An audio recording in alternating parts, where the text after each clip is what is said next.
Far Side Spurs podcast. I'm joined tonight by Simon. How are we doing, I am Simon? all right. Hello, boys. All right. Nice to see you. Nice to be back. Indeed. We lost you for a while. Sorry, I went deep cover. You went deep cover. We were worried. We were worried for you. Thought you lost me. Thought you lost me along the way. Yeah. We were trying to send out our scouts to try and find out, scope any kind of evidence of existence. No, I'm here. Nice to be back. Nice to see you all. Good stuff. So you've been busy, obviously. You've been busy, but you decided that you couldn't miss today. Well, it's just, how it is. All things, things clashing and stuff like that, and just summertime, and you got to get your dine out for £10, your help out to eat out thing going. So just all that sort of stuff. But I think this is a subject which is on everybody's lips and minds at the moment. So I couldn't miss out on this. I think absolutely want to.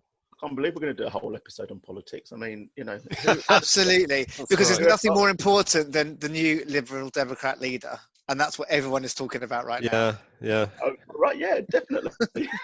I totally agree. Who are they? Have they got a new leader? I don't been watching the news. Oh dear. I'm sorry. We thought this was we talk about Spurs. No, it's actually have I got news to you.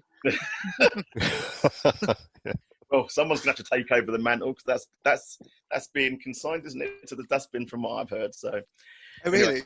anyway, that's what I heard rumour-wise. But anyway, let's move on. We won't actually talk about it. A great segue there, Steve. Let's move straight on. So, joined by Andy. How are we doing, Andy? Yeah, good actually. Yeah. Just had a couple of weeks off, and now I'm back. Yeah. So was it a couple of weeks? Yeah, I had the first week off. Remind us. I went down to Devon. That was right. Devon, yeah. Very nice. So stayed on a fishery. So I don't fish, but I stayed on one.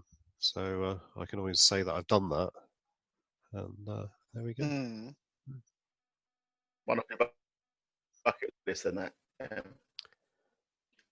Sorry, I missed that bit. Did you go fishing? No, I don't fish. I eat fish. I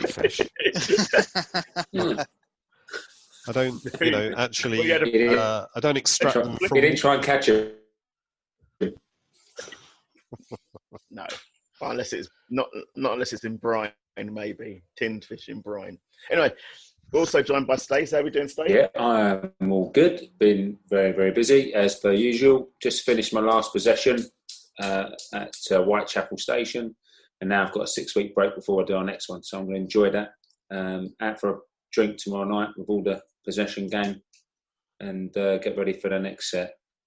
Yes, it's a big stressful period leading up to each possession where you've got to plan and make sure you adhere to the possession master. So you've got other stuff to do in the meantime then? Yeah, so it's just routine works now, getting works done in between engineering hours. Yeah. Because Whitechapel, you've got a new section and you've got the old section. The old section where the trains keep on running, and we've got to try and build on that, but you only get from 1 till 4:30, so to do your work. Sounds great. Sounds great. Someone's got to do it. I assume you haven't moved house yet. You're still in the same house. Yeah, that's going to do us in, I think, trying to sell this place. So yeah, we've had people come and view, and they've cited the road as a reason why they're not interested. So we did say to the agent, please make sure people are aware of the road. Show them the video that I've done. Don't send them around here to waste our time. Yeah. So I mean, I don't know. There's no way that they can kind of downplay the significance of the road. My estate agent, when we were trying to sell, we had 2 estate agents. Mm-hmm. The first one was just like, the shop over the road was an inconvenience and all this sort and everything, and then we had like a little box room, and the room's really small, and as people were coming round, it's like this room's quite small, and you've got the shop over the road obviously, so it's quite busy. So you had an inconvenience store. Is that what you were saying? I think it was an inconvenience store, according to the anyway. And like we had another estate agent come, so we couldn't sell it for like 3 months. Right, had another estate agent come, and he went, "Well, don't worry about that. I'll sell it for you." And he had an open weekend, and he sold it on the first weekend. He said, like, "I'll sell it, no problem." I said, "That box room is an opportunity." And as he was coming in, there's like, "Yeah, great opportunity for storage there." Blah blah blah blah blah. I was like, "Fucking hell, where were you 3 months ago when I wasted money on this? On this this other idiot? So." Yeah, no, we've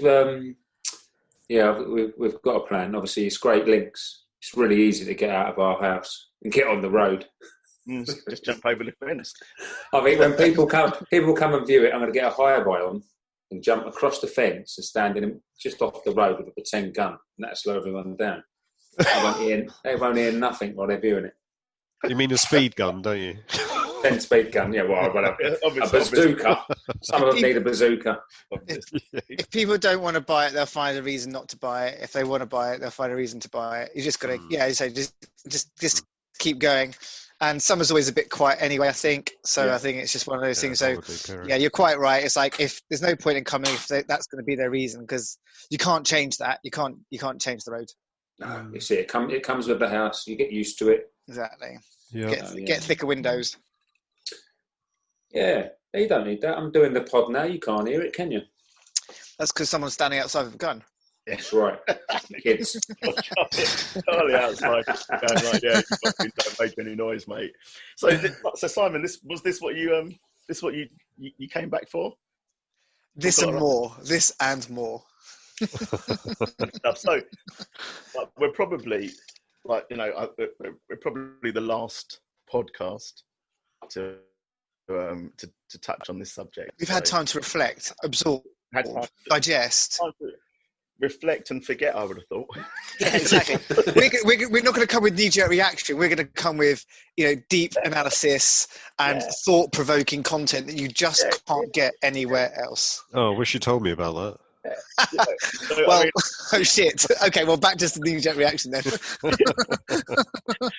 I don't know about you, but obviously we're here to talk about all or nothing mainly. But did you see a lot of the other podcasts that are like, before it happened? So before it was released on the Sunday night, during the day, like, "Oh yeah, watch the first 3 episodes or watch the first episode. It's fantastic. Blah blah blah blah blah blah." Really, really pleased to have been asked to be involved. Yeah, I'm like, what was that about? How the fuck did that happen? What's going on here? How have they managed to get involved in these, in the show? I don't know if it's just they're actually physically involved, and because I don't actually remember seeing anyone specifically yet. So unless they're in later episodes, or they just happen to be walking past the camera, and that constitutes being involved. I did hear that there was some.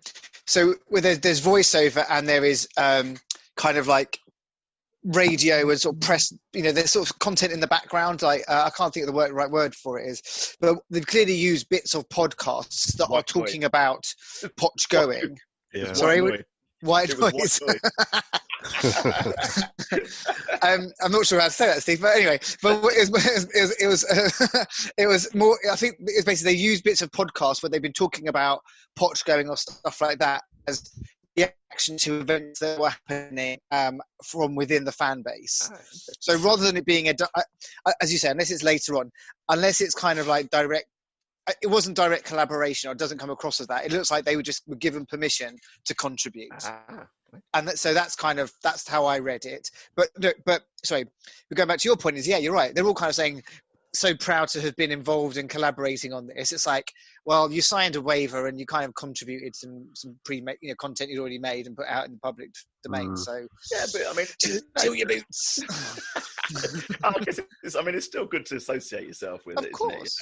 Isn't it? And the fact that no one's actually going to know which part was yours. That's relevant. But I don't know. Just like talking on that why I wonder why Jason Burt was like my first observation, right? Having watched it a couple of times and listened to what Jason Burt had to say in terms of how he was, certainly when he started talking about Mourinho, was why was Jason Burt asked to give his opinion? Because there were parts where I'm thinking, well, actually, if Levy was listening to you, Jason, no wonder Poch got sacked, because he was like, well, you ain't doing very well, really.